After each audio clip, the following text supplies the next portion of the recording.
ఏంటమ్మా నువ్వు ఎప్పుడు చూసినా అది చేయి ఇది చేయి అది బాగుంటుంది ఇది బాగుంటుంది అంటూ ఉంటావు. మా ఇష్టాలు మా చాయిసెస్ మాకు ఉండవా?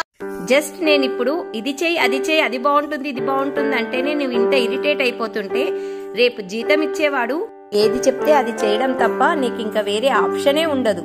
అప్పుడేం చేస్తావు? కోవిడ్ టైంలో తప్పనిసరి మీ పిల్లలకు మొబైల్స్ ఇవ్వాల్సి వచ్చింది ఆన్లైన్ క్లాసెస్ కోసం. కానీ మీరు దాన్ని మిస్యూజ్ చేసి చదువులకు తక్కువ టైంపాస్ కి ఎక్కువ వాడుతున్నారు. ఇప్పుడు మీరు ఆ ఫోన్లలో టైం వేస్ట్ చేసుకుని చదువుకోకపోతే ఫ్యూచర్ లో వచ్చిన జాబ్ నే కాంప్రమైజ్ అయి చేసుకోవాలి. ఇక తప్పదు.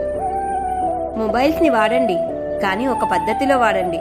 మొబైల్స్ మొత్తం లాక్కోవాలా లేదా లిమిట్స్ లో వాడుకుంటారా అది మీరే డిసైడ్ చేసుకోండి. ఒకప్పుడు మనిషి పడుకుంటే శరీరానికి రెస్ట్ దొరికేది, కానీ ఇప్పుడు మనిషి పడుకుంటే మొబైల్ కి రెస్ట్ దొరుకుతుంది.